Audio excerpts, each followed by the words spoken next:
Hi, everybody. I'm Candid Frank. He's David Morisuti, and this is CFL Football Talk. I guess, David, the weekend's coming up. Another set of football games, but one was played last night, which I guess I'll ask you and your opinion on, were you surprised that BC did what they did to Hamilton? No, because I thought they should have won the last game these two teams played against each other. They both teams have really good offenses, have dynamic playmakers, quarterbacks that like to make big plays. But what they don't have is, unfortunately, the defenses didn't exactly, in my opinion, I don't think they really held their end of the bargain. Like, at the same time, there were some great plays made. I'm not putting this all on the defense. Yeah, exactly. But I also think that this game, when you look at it, I said, BC, despite the mistakes that they were making, they kept it close, and they did what they needed to do to win that game. I mean, and they also left I thought it was going to be over initially when they went down, they scored the touchdown. And then Hamilton's like, well, we still got time on the clock. And they got the field goal there. But I do think that, I'm not surprised. I felt like Hamilton had gotten, they took that last win over BC. And, I thought it was offensively, great effort by BC. The danger of success, the biggest danger of success is complacency. And I'm not saying that Hamilton was complacent, but I'm just putting it out there that can be part of the formula that leads to a team losing, getting comfortable, winning. What I can say, though, when it comes to, if we start under center, now, if we don't know the score, if we don't know how the game ended, you've got Nathan Rourke with 2 TDs and an interception. And let me compare that to Bo Levi Mitchell, 3 touchdowns, no interceptions. So it appears, at least in this game, there was more to it for BC than just the quarterbacking, because Bo Levi Mitchell by himself getting 3 touchdowns and not losing the ball at any time in the game would indicate that would have given Hamilton a really good chance of dominating this game. Yeah, no, for sure. And like watching this game, I was like, this is supposed to be a big offensive matchup, right? Like, we were talking about this, how both teams are going to light the scoreboard. They only scored 20 points. Now, granted, 20 points is pretty good for some football games, but 20 points between these two teams, I was like, really? No, Hamilton scored 21 alone in the third quarter, and then BC had 15. Like, that third quarter was just absolutely nuts, bananas. But again, like, I looked at this as, frankly, the only reason why I felt that Hamilton had any chance in this game was because turnovers. Turnovers by BC at certain times, and Hamilton was able to capitalize. But yeah, I give Bo Levi Mitchell a lot of credit, because he threw the ball quite a bit, but he was spreading that ball out quite well. He was getting a lot of different people in the mix. And I think that was kind of needed, because they definitely were trying to make sure that Kenny Lawler wasn't going to be as much of an X factor. But then Kenny Lawler goes and he makes this ridiculous catch while he's falling down, like crazy catch. Nobody received for more than 84 yards. Lawler was 82. White was 84. On the other hand, and you look at BC, to your point, there were 2 players that really, really had great games. And I'm looking at Justin McInnes with 159 yards on 12 targets, 8 receptions. And this guy that I'm really starting to gravitate to is this guy's an all-star, Aiden Eberhardt. Maybe not to the same extent that Lawler makes great catches, but Eberhardt makes catches that you're not sure somebody's going to catch. I love his catch radius. Yeah, his catch radius is absolutely ridiculous. Like we saw in this game, two receivers that doesn't matter where they are. It doesn't matter the coverage that's on them. You throw the ball the way they're going to get it. Kenny Lawler's one, and Justin McInnis is the other. Yeah, he's really done a great job. And you know, BC has a quarterback that we expect a lot more from.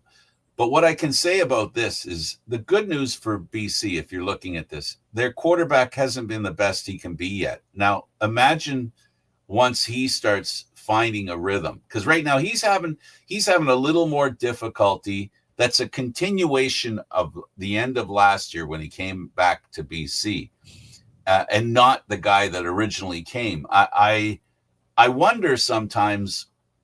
Not sometimes. I wonder all the time. What's the difference? And you know, I don't know what the difference is, David.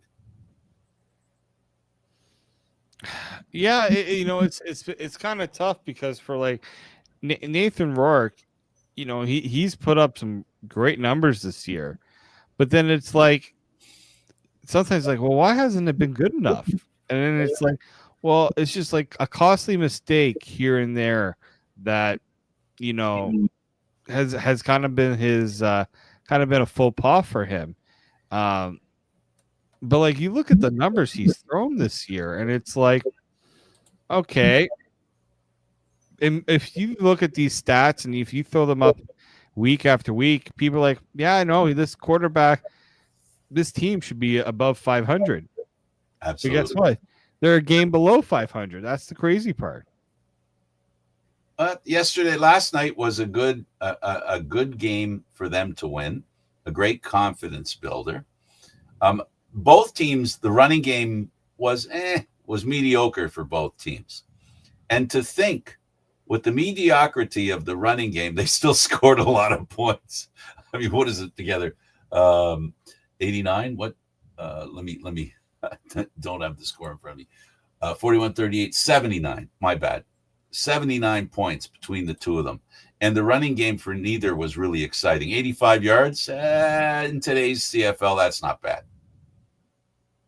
No, it's not. It's not that bad at all.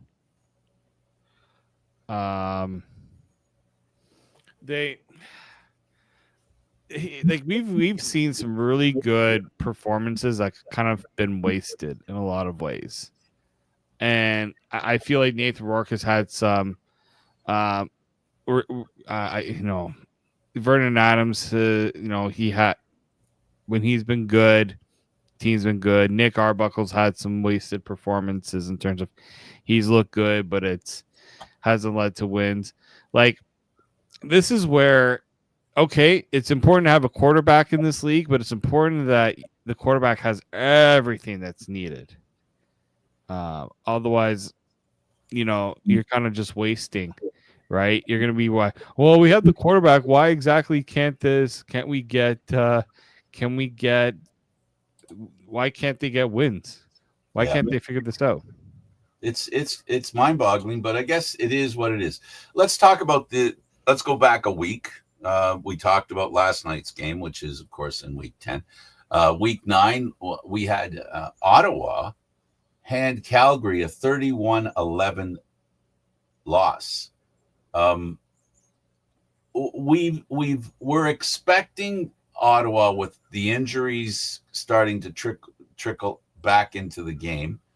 Their defense, because key players are back in defense, Ottawa's been a team that has needed their defense to win. The offense, we've seen possibilities. It just hasn't been consistent with the offense. But in this game, Ottawa looked really good. And Calgary, wrong Alberta team, Frank. Calgary, a team that has been pretty dominant through the season, didn't look like the kind of team, and I think their defense kind of let them down. I think we talked about it last week a little bit. Yeah. I mean, last week there were some. I'm looking at the games last week. We had two. Okay, let's say two blowouts, two Yep. games that weren't close, and two games that were close. Like it's crazy the discrepancies with with the games that were played. And I'm struggling right now. One thing I'm struggling with is certain teams that you think look like contenders. Are they contenders? And then teams that look like, they should be bad, but they're either staying close or they're picking up impressive wins. Like it's kind of been tough to really gauge. Like if you were to tell me who the favorites are, I can tell you who I think the favorites are, but then you go out and you actually play the games, and it's like it's getting a little tougher to know for sure. Yeah, specifically what you're saying is that you didn't expect we didn't expect Ottawa to win by the score that they did. We didn't expect Saskatchewan to beat Montreal by the score that they did. And ho hum, Hamilton over Edmonton by 4, Winnipeg over Toronto by 3, and this is Winnipeg, a team that wins at home all the time, it seems, and a team that 3 losses in a row fired them up. And the best they could do was win by 3 against a team that's been inconsistent all season. To your point, I think that's what you're trying to say, and I think those scores. I'm drilling down a little bit, but I think that's the issue that you're talking about. The predictability of the games is just not there. Wasn't this week, at least. This past week. Let's talk a little bit about the Argo game. Okay. Again, Arbuckle trending better. Not leaps and bounds, but it's easy to say that he's taken steps every week where he's improved himself. He may have not improved that much from week to week, but he's always, it seems, improved. The problem is that the rest of the team is not keeping up with him, David. And the Argos are watching their season go out the window because, the crossover now is becoming a reality. And the crossover, is something now that the Argos need to concern themselves about. Here's the thing. You look at the two quarterbacks. Nick Arbuckle was the better quarterback. Absolutely.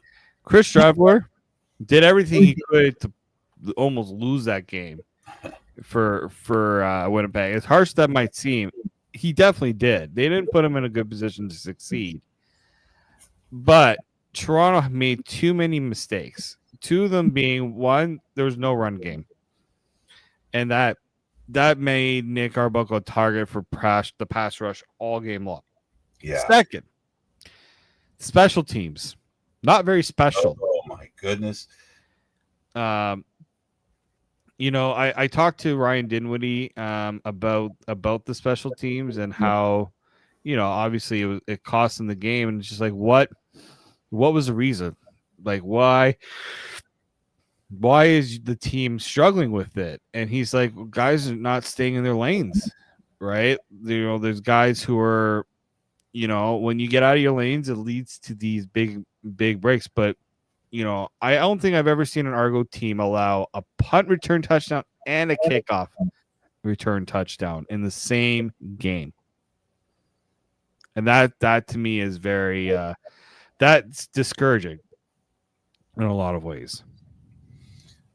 When things like that happen, often, not necessarily this time, but one of the reasons it happens where players don't stay in their lane is because they're getting out of their lane to try and help somebody who's looking in trouble. And that's when the breakdown happens, when everybody's doing something other than what they're supposed to be doing, even if there's a good reason for them in their own mind to do what they're doing. So the thing of it is that twice, to your point, is once you allow a kick return for a TD, whether it's a kickoff or a punt, you would think that you would tighten things up. That's the part that's difficult to understand, is that you really screwed up as a group. How do you not at least tighten up the defense defending a guy kicking a ball back. It just boggled my mind as looking at it. I was very confused about why that was so easy, but it does happen when you have a kick returner. The one thing that we saw in the kick returns, it was lights out running. Like it was speed finding the holes, and the Argos unable to set up fast enough to negate that speed being an issue. They literally watched a speeding car go by them, past them. It was kind of something that needs to be looked at. And this special teams Argos has had problems all year, and it's not like they have a new coach of special teams. It's the same coach that's been there for years now, and you're getting a different result under his leadership. And there are questions, I guess, that come up with, are the right people on special teams? Yeah, and again, this comes down to, is it, people are saying, fire the special teams coordinator, what's he doing, this and that. He may be putting out the right game plan. You said it, he's been here for years, and Toronto special teams have been among the tops in the league in a lot of categories. But here's the thing: the personnel's changed. They're missing players. Guys are injured. They've traded away some of those guys have left, in free agency, or they've traded some guys away. Like there's different, and when you're talking to American players too, and having them get up to speed with special teams, it's different from them because they're not used to the field size, the rules with the special teams. So there's a bit of teaching involved. Kick returns. Yeah. It's David, in the NFL, they're almost making it irrelevant. Yeah. So if you're a guy aspiring to play in the NFL and you go, I didn't make it here, let's see what the CFL's like, and they put you on special teams, the intensity of special teams in Canadian football is ratcheted up much more than it is in the NFL. It's a whole different kettle of fish. And it's accepting that I think is one of the problems that players have on special teams. And that's why experience on special teams is so important. We've seen over the years, players who aren't starters who are working on becoming a starter, and they do it by going through special teams and proving that they have the talent to be a starter, right? But if you're getting guys who aren't able to prove that they can be a starter and they're not at that first bit, it makes it hard for a coach to put a group together that's cohesive. The cohesiveness of special teams, I think, is more than any other area in football, because in Canadian football, at least, because starters are starters. Special teams guys have to understand the dedication they need to be special teams players. Well, that's it, right? It's a craft. There are guys you say, well, what's this guy's role? He's like, well, he's a special teams player. And they're like, but that is something that those guys, they get to be on the field. They play a big part in the game. They may not be on the offense or defense a whole lot, but guess what? They have more of an impact, I think people realize, and they're more and teams, when they look at why do they bring this guy in, you'll hear the coach say, well, yeah, he's a good special teams player, or he'll help us on special teams. There is a value to those players in the CFL. Maybe it gets lost on some people, but it definitely I think people definitely don't understand just how much special teams in the CFL. It's I talked to some of my friends who aren't CFL fans. They'll be like, oh, why exactly is why exactly aren't people given the, like, in the CFL, why are special teams such a big deal, right? Or why are the rules? Because it allows it to be an actual big component of the game. And so that's like with the Argos, allowing these 2 touchdowns, it was the reason why Winnipeg won this game. Like, frankly, they weren't doing that much offensively. Winnipeg. Like if you gifted them, and I say this politely to Winnipeg, but Toronto gifted them 14 points because they screwed things up on special teams. The one area that, guess what, when you screw up, it can be a backbreaker. It can give teams momentum too, right? Because hey, look, they just gifted us a touchdown. Oh, they gave us 2 touchdowns. It takes the pressure off the offense. The defense can now feel like that they could do certain things because they've got a bit of how's the way I want to say it? They have the defense can be a little more aggressive because they got a lead and they get, when you're getting a big lead like Winnipeg had, right? When they like 31 points in the 31 points in that first half. I had people text me, "Oh, this is over," and I'm like, "It looks over. I don't think it is." I said because Toronto has one thing going for them: they figure things out on special teams. You got to force Winnipeg to beat you in other facets. Eventually, they did, but I look at this game and I said, like, special teams. It just another reminder in the CFL why you need to be solid on all 3 phases. If one phase of your team is not up to snuff, it's going to get exposed, and it was. Absolutely, it's something. It's something always to consider. I guess what we're getting with Toronto, and let's give Winnipeg credit. They're tough at home, and that was a great home victory for them. And they played the kind of game they needed to play with their backup quarterback. So they need to be commended for the victory. The Argos are playing with their backup quarterback, but he's not. You can't call him their backup quarterback any longer. It's been half a season, right, of the same quarterback. So he's their starter. And as the team playing with their starter, they need to produce better. They need to help him win. And they're just not. They're just not helping him win. And we can point at bad parts of his game. We can point at mistakes that he's made. But none of the mistakes that he's made in any of the games were the total reason why the team lost. And that's a simple fact. They haven't been losing because of a backup quarterback, is what I'm saying. Plain and simple. Yeah, no, and I think, at this rate, I know a lot of people says, oh, if Chad Kelly is not there. Nick Arbuckle has been known. We knew from the start of the year Nick Arbuckle was going to be the quarterback. So any of the thought that, if Chad Kelly, you can't have that thought anymore, right? We're in we're going to be heading into week 10. That notion is gone, right? It's almost like what's enough like. I understand that people feel like if Chad Kelly was a starter, it would be a different story.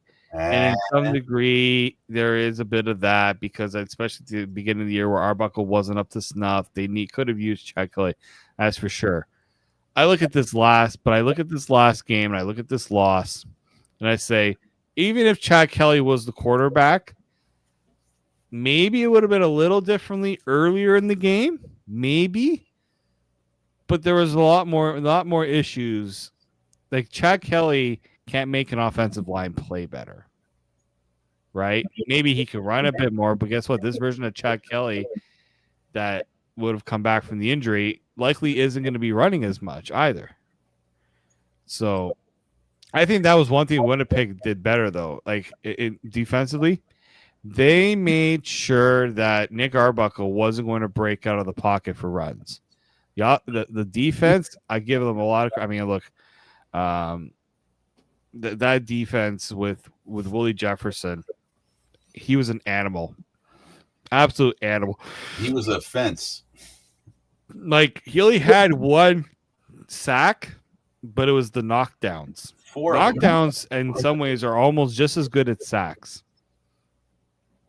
So I do think that. I look at this game and I say it's not the quarterback, and people are saying, "Oh, they should put in a different quarterback." What's a different quarterback going to do different? In my opinion, this was not about quarterback. If you want to have a conversation about the difference between Kelly and Arbuckle, let's just say, okay, Kelly in there is going to play better or contribute more to a win, but I don't think he would have contributed to more than 2 extra wins. Because those losses, too many of the losses were breaking, not bending defensively. And they were suffering under the pressure of the opposition. And the opposition was able to do what they need. I'm referring to it in the sense of reverse garbage time, if you understand what I'm trying to get at. Teams sometimes let up when they don't need anymore. And I think there were too many opportunities where the Argos just left the other team to the point where the other team just said, well, we're going to win this game. We'll just play a little of this. We'll give them this. We'll give them this. We'll give them this. So some of the games were close, not because the Argos played close enough to win or close enough, but because the other team got so far in front, they weren't really worried about them, basically doing anything really dangerous. And one of the signs of that is when the Argos did do they had some great series, back-to-back series, which made it look like they were really playing much better, right? Which they were. But I just don't think like this Argo football team looks like they're capable of winning consistently, because the problem, and I agree with you, is not at quarterback. Their problem is not quarterback. It's everywhere else. And until they resolve everywhere else, it doesn't matter who's at quarterback. Besides, David, what's the difference between being 2-6 and 3-5? Like, what's the difference? What's the difference? You want to make the playoffs? You got to be close to 500. Yeah, no, exactly. Right. And right now, like that's what made this loss tough, because they could have been 3-5. It's about the third one that we've seen like that. Winnipeg, Saskatchewan, Montreal. Right. It's all 3 teams. That's 3 potential wins. This team could have been. I think those 3 were winnable games, and that could have been a 5-3 record instead of a 2-6 record. They'd be within. They would be within striking distance of Hamilton. Like, the Hamilton loss is the one loss. Hamilton and Calgary are the 2 losses I look at and I say, yeah, they deserve to lose those games. There was no way. Like, it's not like they got screwed or they fumbled at it. No, they got beat. A bad break. There was no bad breaks. They got beat. Especially when you give up 51 points. But like Saskatchewan, you gave up a kickoff at the end of the game. At the end there. Oh. Calgary, they had their number, even though they kept it within 10 points. Calgary had their number. Right. Montreal, you lose that by 1 point when you had, I think, it was an 18-point lead on them. Can't lose that game.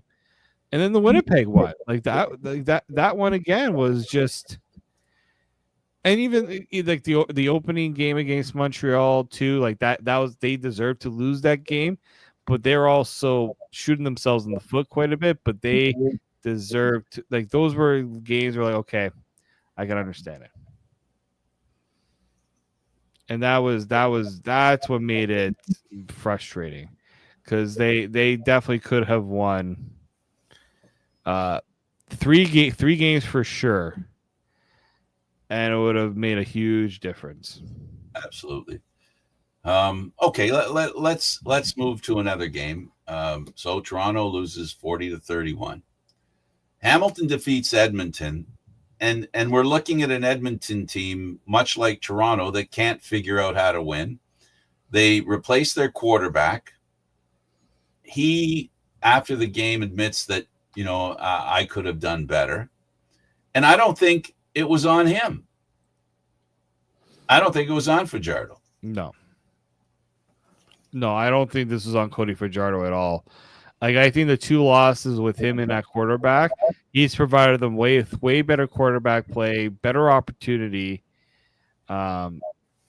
the one thing they had going, they were doing better with the run game too, so they weren't a one-dimensional team as much. They're just making mistakes.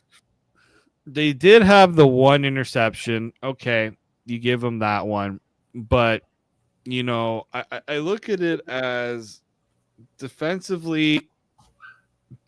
They brought in so many players this offseason, right? This past offseason, and the defense just hasn't been good enough. Giving up too many points, right? Now, look, Jake Serezna, he's hurt. So that's one guy that they're without. I think Royce Metier, he's been hurt, so they don't have him. But they still got Tyrell Ford, who was supposed to be one of the top Canadian defensive backs. Robbie Smith, an emerging. They paid Robbie Smith quite a bit of money, and they haven't gotten the most out of him. Brandon Barlow, they got some names on this defense, and we talk a lot about the recruitment from the Toronto's defense. Just because you bring in the players doesn't mean the game plan is going to work out. If there's just not enough, they're just not getting enough from their defense, frankly. Now, they allowed 28 points, which is an improvement from them, but it simply hasn't been good enough. Absolutely, and it has to be better. Edmonton not doing enough to win, as you said, and Hamilton. The last game they lost was predictable, and I'll say for this reason: there were a lot of games before they lost that game. They won 6 in a row. There were a couple of games in that 6-game run that they could have lost. This was an eventuality that finally happened, where finally, they figured out how to lose. As opposed to figuring out how to win. And it wasn't that, again, I repeat, this is another time Bo Levi Mitchell does as good as a quarterback can do. For me, he's the MVP this year. There isn't a player, and we usually gravitate to quarterbacks when it comes to MVPs. Yeah, we always do. So, we end up going there. But there isn't a quarterback in the Canadian Football League that has been as consistent from day one as Bo Levi Mitchell. He has been a real workhorse for this Hamilton Tiger Cat team. He has given them everything they need on offense to allow the rest of the team to pick up their fair share of control of the game, and it's been very successful for them. It's been a very good formula. This past week, it didn't quite work out, and I think with Edmonton could have been the team that beat them. It just wasn't meant to be. Yeah, that's totally true. I do think that this was one of those things where I look at the way that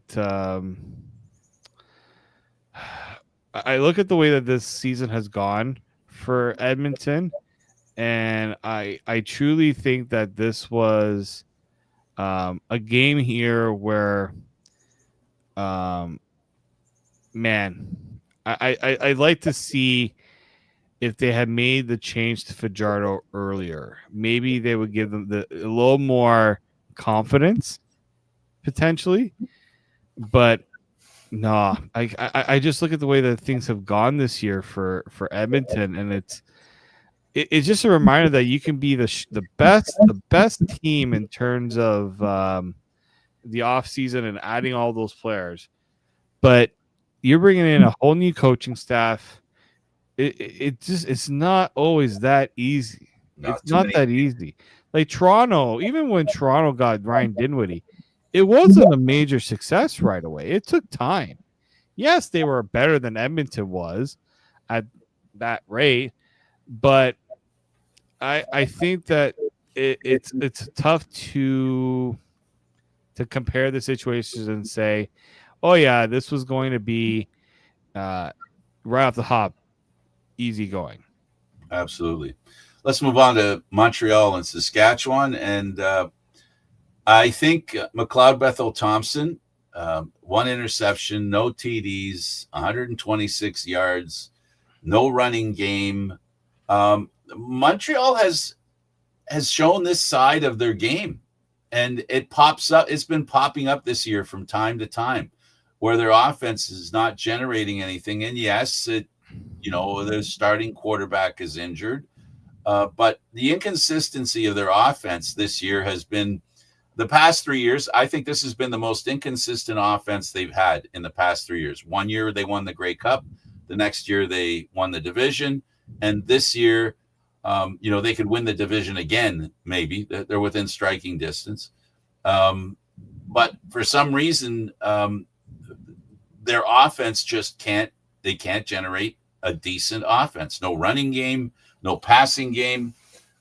It's a whole different team than I expect to show up.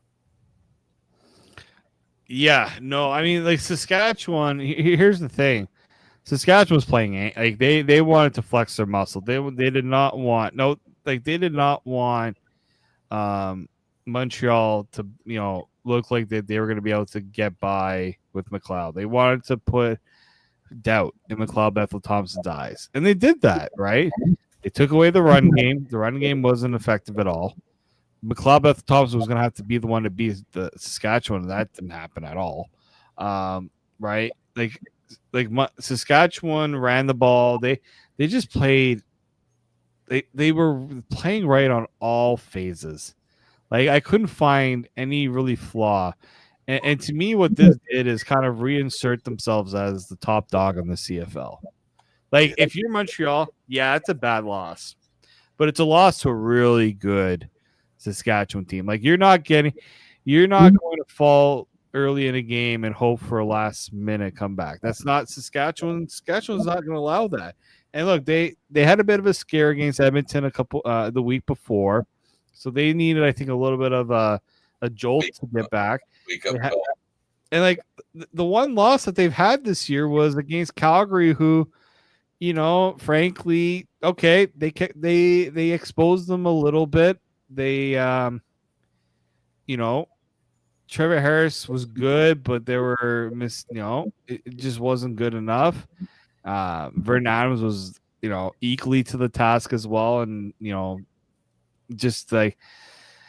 I look at the Saskatchewan team and I say, this is a team that can go all the way, right? And that game against Montreal showed it. Now, the big problem here with Montreal is, oh boy, that's the first game since the injury to Davis Alexander. He ain't coming back anytime soon. Nope. You got to be a little concerned because now you lose that game. Now you got a little, I wouldn't say a gimme, but they got a bit of a easier matchup with Edmonton, although this is an Edmonton team with a Cody Fajardo that maybe wants to show something against his former team. Yep. Maybe you shouldn't have gotten rid of me. I'm loving that potential narrative. But you look, it's Elks, Alouettes, Blue Bombers, Ticats, Rough Riders. There ain't much of a break in this schedule coming up for Montreal. So if you're Toronto and Ottawa, the next 4 games for Montreal are critical, and that means the next 4 games for Toronto and Ottawa are critical. And if I'm Montreal, that defense has to step up. And they have in a lot of ways, but they're really going to have to step up because I don't know if this Montreal offense now, I've been proven wrong. I've been proven wrong by Montreal before, but man, they're going to have to really turn things around because this can get very sour very quick. Well, consistency's been, like I said, when we started this conversation about Montreal, they just haven't been as consistent a team as they have been in the past 3 years. If this is year 3, so they've got their work cut out for them. We said it before, and we'll say it again. Tomorrow, Ottawa and Toronto are playing in Toronto.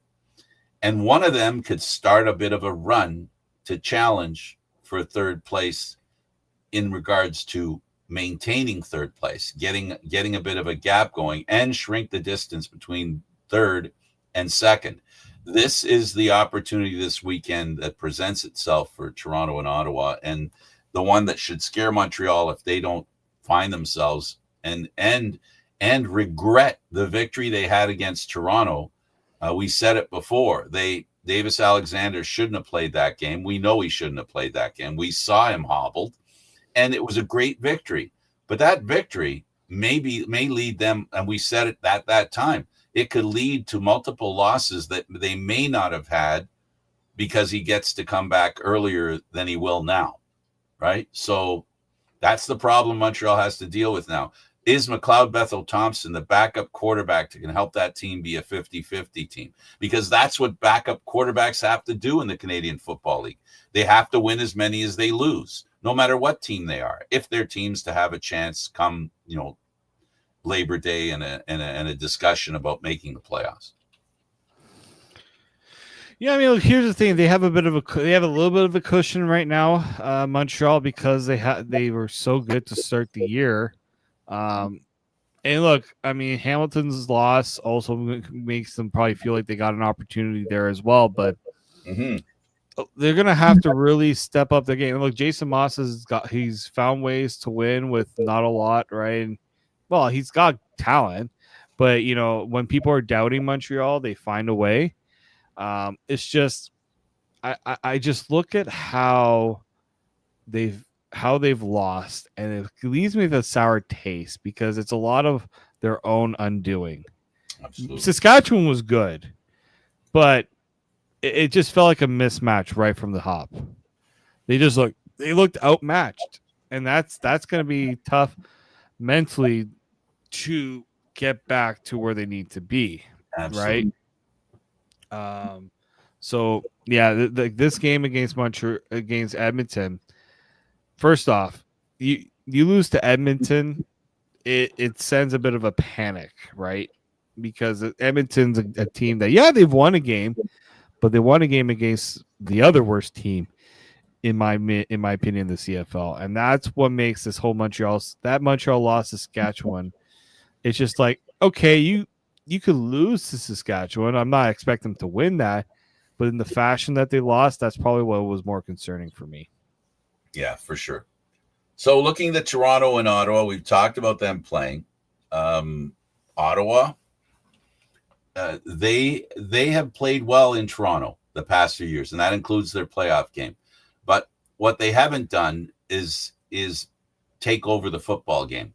They've controlled it for a little bit, but they haven't controlled it long enough against Toronto. They've allowed Toronto to make the big play to win the big game, and also the regular season games.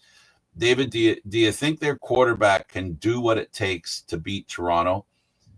And I guess the other end of the question is, can Arbuckle continue his incrementally better play? And will it be enough to win against Ottawa?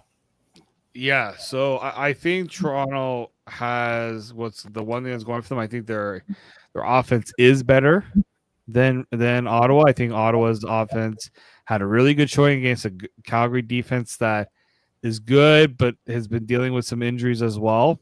So you kind of have to look at the good and bad of that.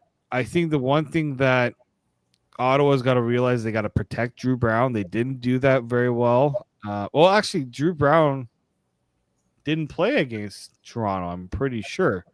Did he start against them and then not? And then get injured? Dustin Crum at one point did come into the game. I got to look back at that game because it feels like forever ago. Like somebody was telling me, "Oh my God, we're already at the halfway point of the season." I'm like, yeah, I know. So Dustin Crum, so that was a Dustin Crum game. Drew Brown did not play, so that's the one thing Ottawa can at least say, "Hey, they didn't play our quarterback last time." Yep, very true. I thought, we saw Drew Brown and Geno Lewis get that connection going. That's very important for them. Justin Hardy has been playing pretty good. Braylon Addison is the one where I feel like he's due for a big game, and he's always had big games against Toronto. That's the first.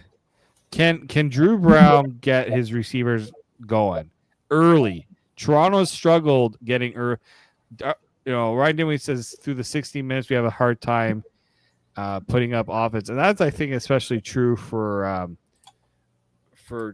Ottawa. They haven't been able to do it consistently. But here's the other thing too: the defense for Ottawa. That's the key there. Mm-hmm. They have to set the tone. Three interceptions is pretty good on, but that was PJ Walker. who is still new to the CFL. Now, Nick Arbuckle has been prone to throwing interceptions, so that's one thing that you can look at. But here's the thing. I don't think Ottawa can rely on Nick Arbuckle making those same mistakes. I really don't. He's gotten better. Yeah, he's definitely gotten better. I think what Ottawa does well, though, is they make you throw the ball because Calgary could not run the ball to save their lives. And the Argos don't need any help to not run the ball.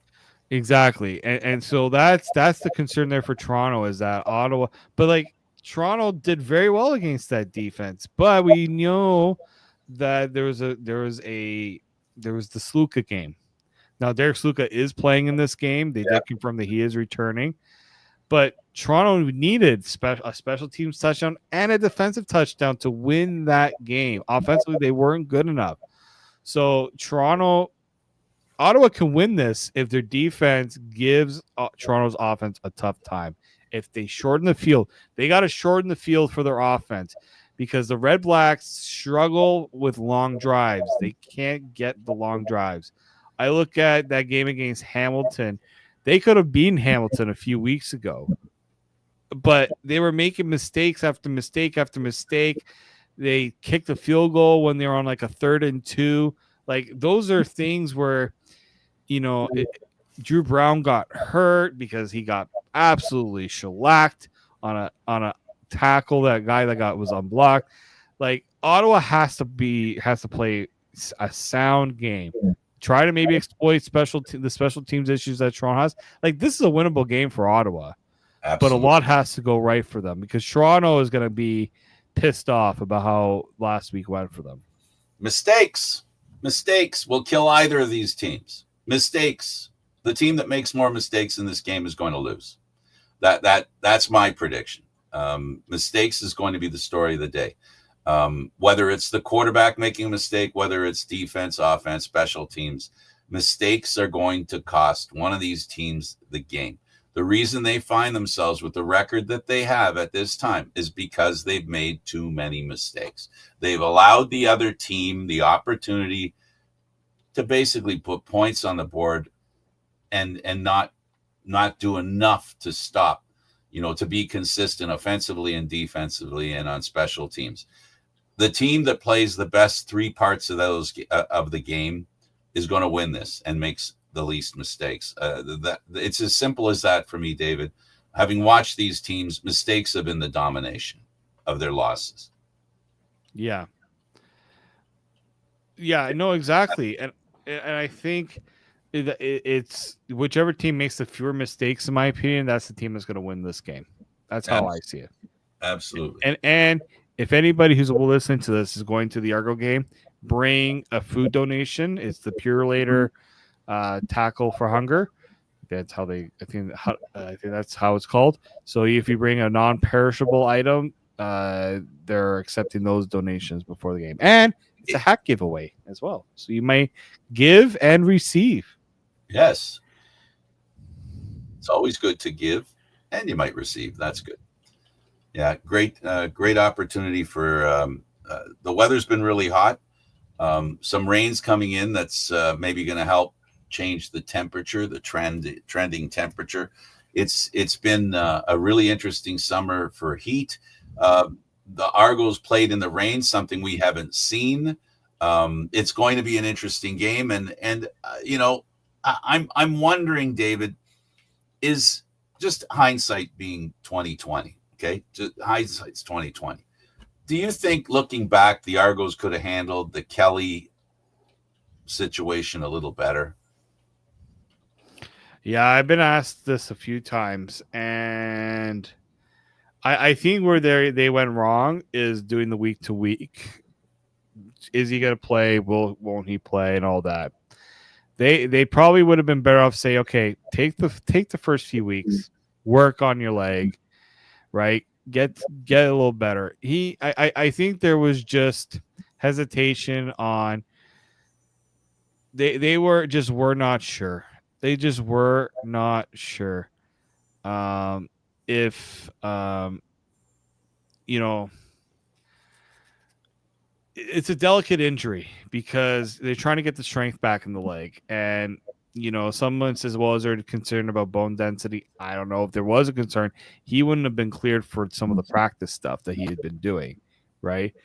I just think this decision was made because it was becoming too much of a distraction. Will he play or won't he play? The distraction, in my opinion, now there's two different ways to look at this. Yeah. Look at it from game to game, or look at it from the longer term. From the longer term perspective, looking back, in my opinion, they would have been better off to say he's starting on the 6th game. Let the team concentrate on this is their quarterback, being Arbuckle. Let Arbuckle know, okay, we know we're giving you're getting the ball the next 6 games or the next 6 weeks, whatever it is, right? And allow the team to just focus on who is on the field. I just think the distraction is, when's he coming back? When's he coming back? And you know what? I don't think that's lost on the players either. I think a lot of players are wondering, well, maybe he's coming back this week. Well, if he wasn't coming back this week or next week, why wouldn't they just put him on? To me, it was a distraction looking at it, hindsight being 2020. They should have put him on the 6th game. They could have pulled him off early. They could have done that. And then basically everybody knows, the media, everybody knows he's not in. Forget about asking us. Let's talk about the football team. Let's talk about what's going on now. Not just the media, but the team itself, the coaches themselves, because it sounds to me they were distracted by the fact that they were trying to make a decision on whether he's going to come next week, the next week. Like Dinwiddie's getting asked every week, is Kelly coming back next week? Like, it was a distraction the way they did it. It became a distraction. It was asked in every press conference, post, pre. They should have put him on the 6th game, and they could have easily pulled him off early. They could have done that. That's what they should have probably done. There was no benefit going game to game anyway. It's not like they were getting any kind of relief on the cap. No, they were not. That was the other thing too. They could have saved cap space by doing it this way. I think there was their running back. Maybe they keep their running back carry if they did that. Part of it, I think that could have been part of it. And the other thing I wondered too is, was this just an organization decision, or did Kelly initially say, I'm going to push the play?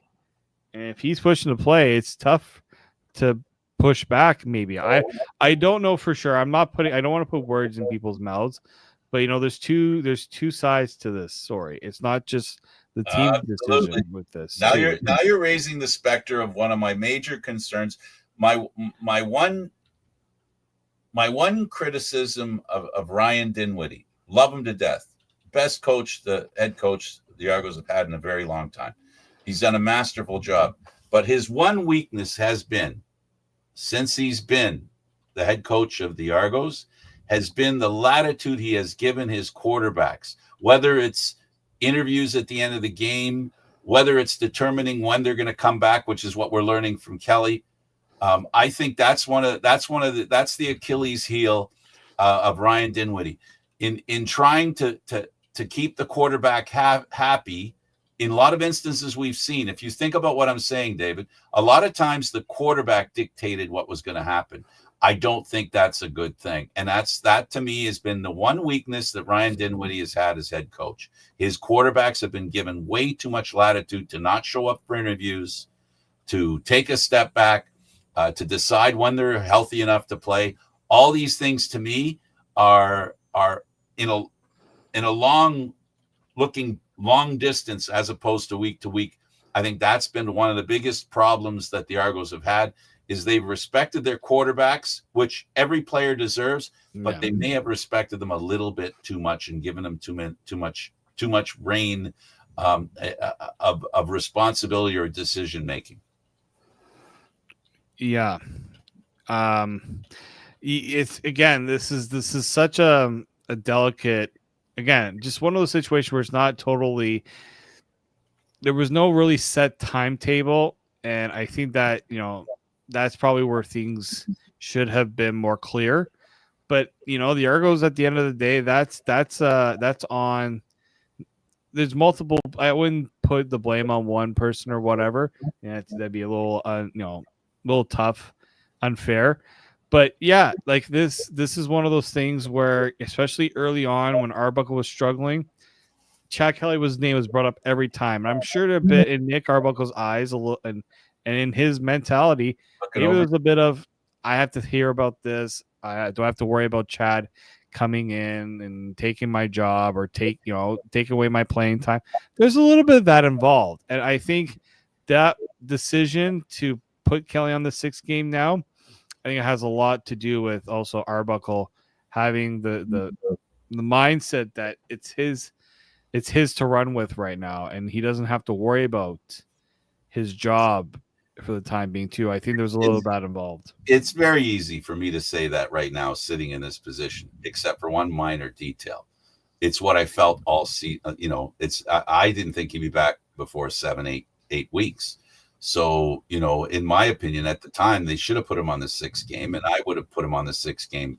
Not that I'm a coach expert, but I would have put him on the 6th game to basically say, this is where we are, boys. Let's work with what we've got. And the media, when they ask a question, they aren't going to ask that question, So everybody's pulling on the rope in one direction, and that is Arbuckle's our quarterback. Players, it because Kelly's on the 6th game. Reporters, it because Kelly's on the 6th game. And Kelly, you keep talking about coming back in a couple of weeks. That's fine. With us, you can talk about that. We'll accommodate you if we feel.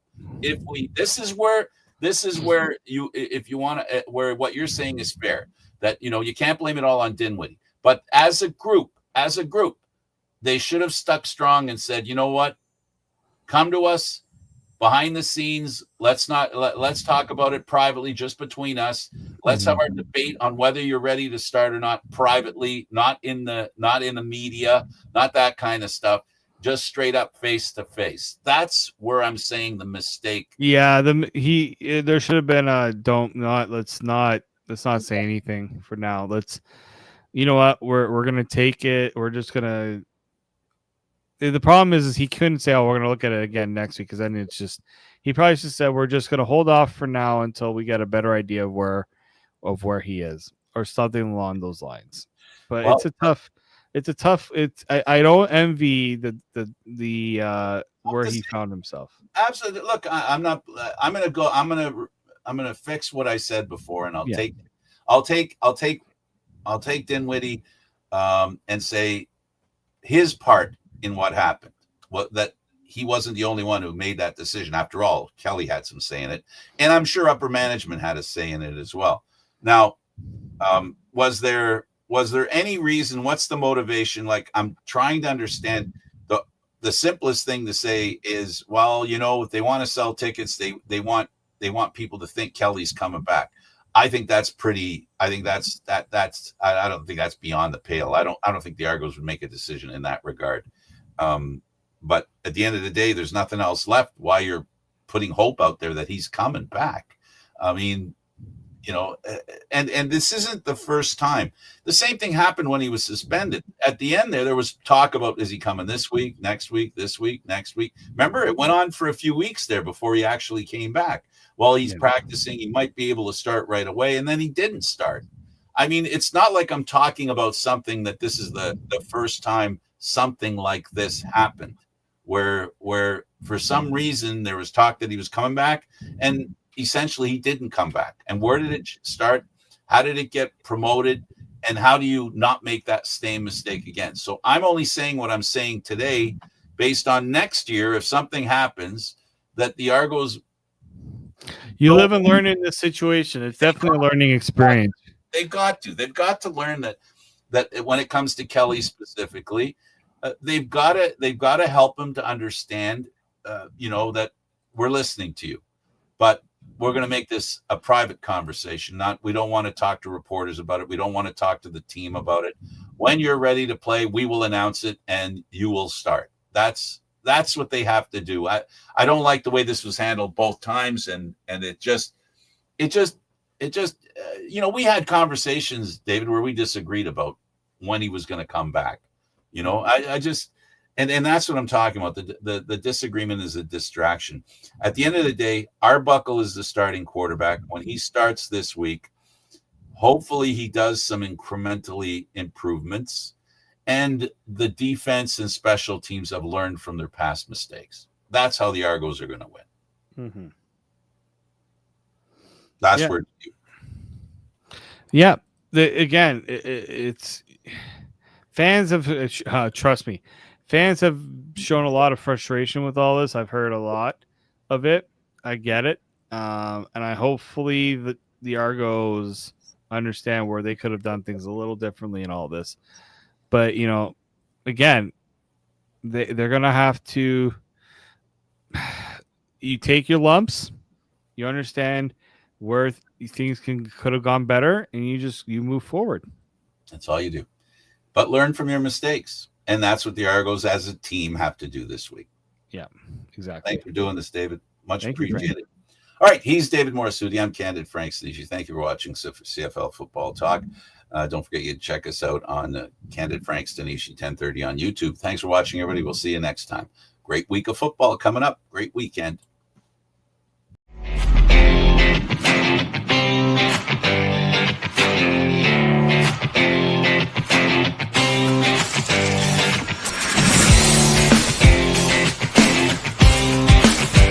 We'll be right back.